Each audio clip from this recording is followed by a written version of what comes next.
Hi friends, இந்த வீடியோவில் வந்து நிபோஷில் வந்து நிபோஷ் IG1ல் அதாவது ஃபஸ்ட் பேப்பர் லெவலில் ஒவ்வொரு டாபிக்ஸும் நம்ம வந்து கவர் பண்ணிக்கிட்டு வரோம். ஸோ எல்லாமே தமிழில் தான் இருக்கும். ஸோ உங்களுக்கு நோட்ஸ் வந்து இங்கிலீஷில் இருக்கும், நோட் பண்ணிக்கோங்க. ஸோ ஃபஸ்ட்டு இது வந்து element 1 morals and money. So இதில் வந்து ஃபஸ்ட் டாபிக் வந்து size of the problem. So size of the problem அப்படிங்கிறது ப்ராப்ளத்தோட சைஸு. ஸோ சேஃப்டியில் நம்ம என்னென்ன ப்ராப்ளம்ஸ்லாம் பார்க்க போகிறோம், அந்த ப்ராப்ளத்தோட சைஸ் எப்படி, சின்ன சின்ன டாபிக்ஸாக வரும். ஸோ என்னென்னு கேர்ஃபுல்லாக பாருங்கள். So international labour organisation, so ஐஎல்ஓனா யார் அப்படின்னா, இப்போ வந்து நம்ம ஊரில் இப்போ ஏதாவது ஒரு ஆட்டோ சங்கம் வச்சுருக்காங்கன்னா அவங்களுக்கு ஏதாவது ப்ராப்ளம் இருந்துச்சுன்னா அவங்களுக்கு வந்து சங்கம் இருக்கும். ஸோ அதே மாதிரி தான் இன்டர்நேஷ்னல் லெவலில் இப்போ ஏதாவது ஒரு லேபருக்கு வந்து ஒரு பிளான்ட்டில் ஆக்சிடென்ட் ஆகிட்டு அப்படின்னா, ஸோ அவங்களுக்கு அதை உரிய காம்பன்சேஷன் கிடைக்கல அப்படின்னா, ஸோ இங்கே வந்து நம்ம கம்ப்ளைண்ட் பண்ணலாம். ஸோ அவங்க தான் ஐஎல்ஓ. ஸோ இவங்க என்ன சொல்கிறாங்க அப்படின்னா, ஒவ்வொரு வருஷமும் அதாவது வேர்ல்டு வைடாக அதாவது 2.3 million boys and girls so வந்து ஜாப் ரிலேட்டடான ஆக்சிடெண்ட்லேயோ அல்லது டிசீஸ்லேயோ வந்து இறந்து போகிறாங்கன்னு சொல்கிறாங்க.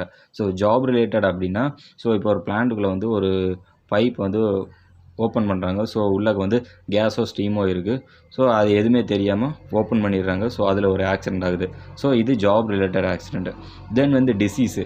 ஸோ இந்த மாதிரி ஜாப் பார்க்கச்சில் பிளான்ட்லேயோ எங்கேயோ ஒர்க் பண்ணச்சில் வந்து நோய்களும் வர்றதுக்கு வாய்ப்புகள் இருக்குது. ஸோ இப்போ பிளான்ட்டில் வந்து அதிகமாக வந்து சவுண்ட் வந்துச்சு அப்படின்னா, ஸோ காது கேட்காம போயிடும். தென் அதுக்கப்புறம் கேன்சர் வர்றதுக்கு வாய்ப்பு இருக்குது, இல்லை எங்கேயோ அடிபடுறது. ஸோ இந்த மாதிரி டிசீஸ்னால ஒவ்வொரு வருஷமும் 2.3 மில்லியன் பாய்ஸ் அண்ட் கேர்ள்ஸ் வந்து இறந்து போகிறாங்க. தென் அடுத்த பாயிண்ட் என்ன சொல்கிறாங்க அப்படின்னா, வேர்ல்டு வைடாக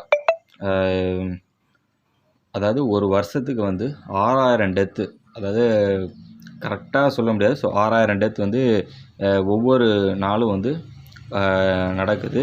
ஸோ அரௌண்ட் அதாவது வேர்ல்டு ஃபுல்லாக பார்த்திங்க அப்படின்னா 340 மில்லியன் ஆக்குபேஷனல் ஆக்சிடெண்ட் அப்படிங்கிறது வந்து வேலை தொடர்பான ஆக்சிடெண்ட். ஸோ அதை தான் ஆக்குபேஷனல் ஆக்சிடெண்ட் சொல்கிறாங்க.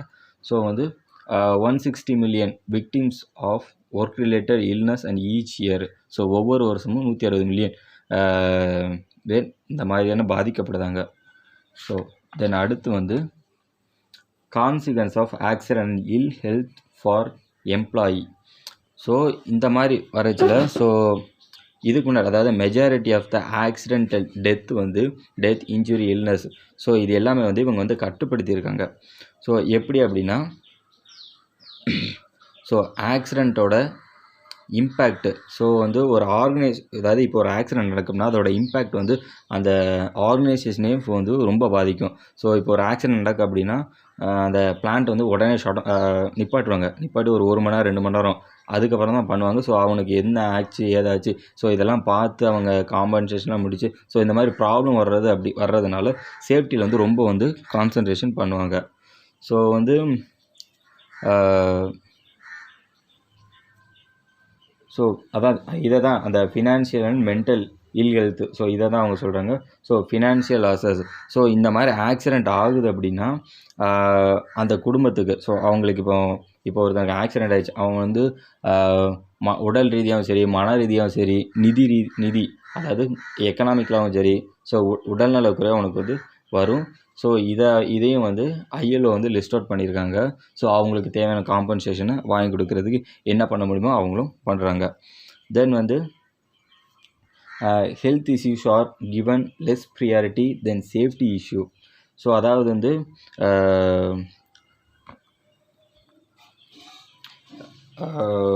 பாதுகாப்பு, அதாவது நம்ம ஹெல்த் இஷ்யூ அப்படிங்கிறது நம்ம உடல். ஸோ உடல் நலத்தோட அதாவது நம்மளுக்கு இப்போ காய்ச்சல் வந்துருச்சுன்னா மாத்திரை வாங்கி போடுவோம். ஸோ இந்த மாதிரி நம்ம ப்ரியாரிட்டி கொடுக்கும் பார்த்தீங்களா, இந்த ப்ரியாரிட்டி சேஃப்டிக்கு வந்து கொடுக்க மாட்டேங்காங்க. ஸோ இப்போ வந்து நம்மளுக்கு தலைவலிக்கு காய்ச்சல் வருதுன்னா டேப்லெட் வாங்கி போட்டுருந்தோம், அதுக்கு தேவையான அந்த மாதிரி இதெல்லாம் ப்ரிகாஷன்ஸ்லாம் நம்ம பண்ணியிருந்தோம். அதே இது சேஃப்டின்னு வரச்சில் வந்து க்ளவுஸ் போடச்சுன்னா க்ளவுஸ் போட மாட்டாங்க. ஸோ ஒரு சில இடத்துலலாம் க்ளவுஸே தரமாட்டாங்க. ஸோ அப்ராட் எப்படியோ நம்ம இந்தியாவில் பார்த்திங்க அப்படின்னா கன்ஸ்ட்ரக்ஷன் சைட்டில் நீங்கள் போனீங்க அப்படின்னா ப்ராப்பர் சேஃப்டி எக்யூப்மெண்ட் எதுவுமே இருக்காது. கவரால் போட மாட்டாங்க, க்ளவுஸ் போட மாட்டாங்க, ஷூஸ் இருக்காது, ஹெல்மெட் இருக்காது.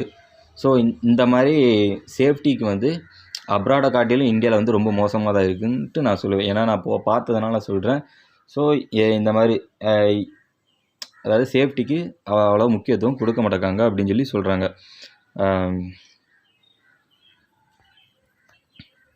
So most accident are visible and dramatic. So அதான் நான் சொன்னோம்ல, ஸோ இந்த மாதிரி சேஃப்டிக்கு வந்து அவ்வளோ முக்கியத்துவம் கொடுக்க மாட்டாங்கிறத சொல்கிறாங்க. அடுத்து வந்து so chronic. So most health problems are chronic. Chronic means வந்து உடல் நலத்தில் ஏற்படுற குறைபாடுகள். ஸோ உடல் நலத்தில் என்னென்ன குறைபாடுகள்? ஸோ நான் ஏற்கனவே ஃபஸ்ட்டே சொன்னது தான். அதாவது நீங்கள் பாயிண்ட் வந்து செகண்ட் பாயிண்டில் பாருங்கள். செகண்ட் பாயிண்டில் வந்து first point, so job related accident or diseases in every year. So disease அதை தான் க்ரானிக்னு சொல்கிறாங்க. ஸோ அந்த க்ரானிக்கில் என்னென்ன வரும் அப்படின்னா, இந்த டேஃப்னஸ். ஸோ டேஃப்னஸ்னால் காது கேட்காம போகிறது. அதுக்கப்புறம் மஸ்குலோஸ்கெலிட்டல் டிசார்டர் அப்படிங்கிறது வந்து அதாவது தசை சம்மந்தப்பட்ட ஒரு விதமான நோய். தென் வந்து ஆஸ்துமா. ஸோ ஆஸ்துமாங்கிறது தெரியும், மூச்சு இழுத்து விடுவாங்க. ஸோ அவங்க எப்போவுமே ஒரு இன்னேலர் மாதிரி ஒன்று வச்சுட்டே தான் தெரிவாங்க. ஸோ அந்த ஆஸ்துமா. தென் கேன்சர். ஸோ இந்த மாதிரியான க்ரானிக் அதாவது உடல் சம்மந்தப்பட்ட நோய்கள்லாம் வரும் அப்படின்னு சொல்லியிருக்காங்க. ஸோ இந்த size of the problem. So இந்த டாபிக் இதோட அவ்வளோதான். ஸோ இந்த டாப்பிக்கில் எதுவும் உங்களுக்கு டவுட் இருந்தால் கமெண்டில் டைப் பண்ணுங்கள், நான் கண்டிப்பாக வந்து எக்ஸ்பிளைன் பண்ணுறேன். ஸோ இப்போ நான் சொன்னது உங்களுக்கு எல்லாமே புரிஞ்சிருக்குன்னு நினைக்கிறேன். ஸோ புரியலன்னா கீழே கமெண்ட் பாக்ஸில் கமெண்ட் பண்ணுங்கள். ஸோ தென் நெக்ஸ்ட் வந்து அடுத்த ஒரு டாப்பிக்கோட வரேன். தேங்க்யூ ஃபார் வாட்சிங் this video. Have a nice day.